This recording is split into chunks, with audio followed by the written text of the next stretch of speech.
Sunday, January the 21st, 2018, to you. After tiring weeks of political deadlock, Germany's Social Democratic Party, SPD, gave its endorsement for a renewed Grand Coalition. By a 360 to 280 vote, this SPD Congress approved the proposal of the party's leader, Mr. Martin Schulz.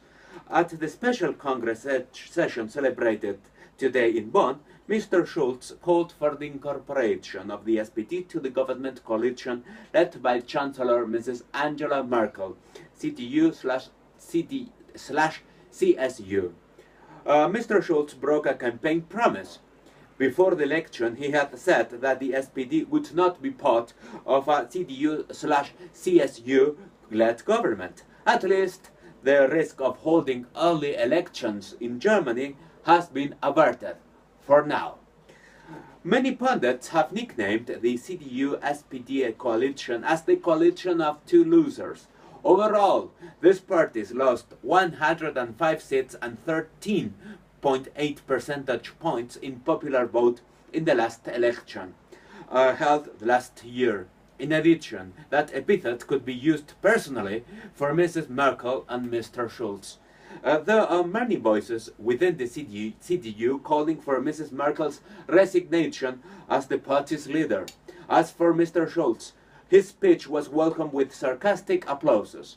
I believe that his initiative would have been slammed had it not been that a snap election could be another opportunity for the far-right Alternative for Germany, AfD.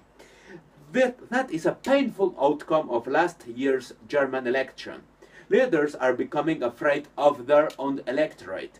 That said, I'm not concerned about who is inside the coalition, but who is outside. For start, AfD will become the main opposition party. Unfortunately, it is very easy for populist, even obsessive movements like that one to set the political agenda.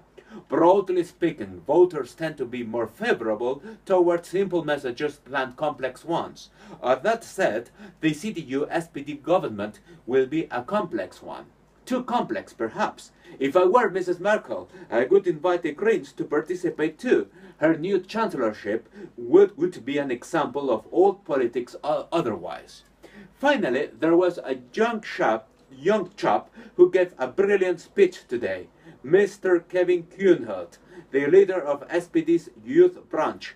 Let's be dwarfs today, he said, so that one day we can again be giants. Indeed, that is a graffiti-esque statement, and for some time now, people has been voting for graffiti-esque statements. The world is still on.